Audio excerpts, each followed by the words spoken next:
Ici, on est à Megiddo et c'est le lieu parlé dans la parole de Dieu concernant le dernier conflit mondial, ce que la Bible appelle Armageddon, la bataille d'Armageddon, qui aura lieu à la fin des 7 années de tribulation qui sont prophétisées également pour les derniers jours. Dans le livre de l'Apocalypse, c'est dans le 16e chapitre et au verset 16, ça dit « Ils les rassemblèrent dans un lieu appelé en hébreu Armageddon ». Har veut dire montagne, Megiddo, c'est Megiddo, donc c'est exactement ici. Ça, c'est la grande vallée de Jezréel. Elle est tellement grande que vous ne pouvez pas toute la voir présentement. Dans 2 jours, nous nous dirigerons vers Qumran et on va traverser encore la vallée de Jezréel. Alors, c'est pour vous donner une idée de la grandeur de cette vallée-là, parce que souvent, on parle des représentants de tous les pays du monde qui vont envoyer des portions de leur armée ici dans cette grande vallée. Bien, croyez-moi, il y a de l'espace suffisamment pour contenir des milliers, des centaines de milliers de soldats qui vont se rassembler ici pour détruire finalement, leur intention, c'est de détruire la ville de Jérusalem et le peuple juif. Parce qu'on est rendu à ce moment-là à la fin complètement. Et c'est à ce moment-là que le Seigneur Jésus-Christ va revenir du ciel avec tous ses rachetés, va mettre un terme à la bataille d'Armageddon et va établir son royaume sur toute la surface de la terre. Maintenant, nous, on vient ici depuis 1988. Alors, c'est pas d'hier, ça fait une trentaine d'années qu'on fait ces voyages en Israël. Et au cours de ces nombreuses années, on a vu beaucoup d'accomplissements, des signes qui nous ont été donnés dans la parole du Seigneur pour nous prévenir de, non pas d'une date précise, une journée précise, mais de l'époque, la saison dans laquelle le Seigneur va revenir.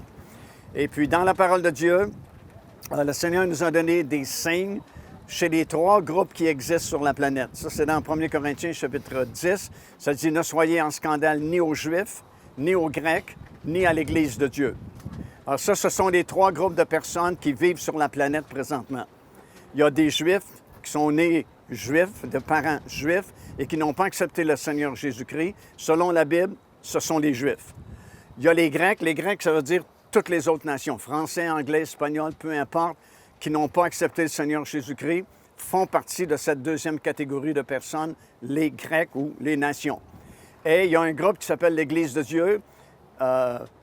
Puis ceux qui font partie, c'est les privilégiés qui ont entendu prêcher la bonne nouvelle du Seigneur Jésus-Christ, puis ils ont dit oui. À ce moment-là, vous êtes devenus une race nouvelle, comme ça dit dans les Écritures. Vous n'êtes ni juifs, ni païens, des gentils. Vous êtes une nouvelle création en Jésus-Christ. Amen. Alléluia. Et le Seigneur nous a donné des signes chez les 3 groupes pour nous prévenir justement de sa proximité, afin qu'on se prépare. Parce que l'enlèvement de l'Église, ce n'est pas un automatisme. La Bible dit « son épouse s'est préparée ».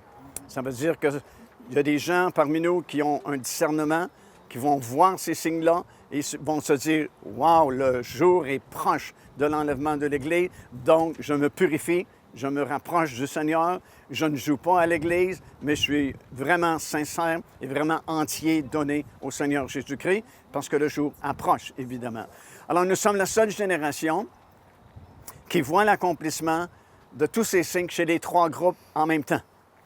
Jusqu'à notre époque, il manquait toujours quelque chose en quelque part. Mais nous sommes la seule génération qui peut voir tous les signes qui nous ont été donnés, sont déjà derrière nous, sont accomplis. Tout ce qui reste à venir, c'est cette confirmation d'une alliance de 7 ans. Et ça, mon ami, ce sont les 7 années de tribulation. Et vous et moi, si nous sommes fidèles, nous ne passerons pas ces 7 années de tribulation. Nous montons dans les airs à la rencontre du Seigneur avant que la colère de Dieu débute sur cette planète. Parce que ça, c'est clair. Dans Thessaloniciens, ça nous dit « Car nous ne sommes pas destinés à la colère de Dieu, mais à l'acquisition du salut par Jésus-Christ. » Et dès le début de l'ouverture du premier sceau, du livre à 7 sceaux dans le livre de l'Apocalypse, c'est le début des jugements de Dieu. Et il est écrit dans votre Bible « La colère de Dieu est arrivée. » Donc, dès le début des jugements de Dieu, au début des 7 années de tribulation, c'est très clair, c'est écrit noir sur blanc dans votre Bible, c'est la colère de Dieu. Et Paul nous dit, on n'est pas destiné à la colère de Dieu, mais à l'acquisition du salut. Alors, il n'y a pas de problème. Vous ne serez pas ici durant ces 7 années de malheur.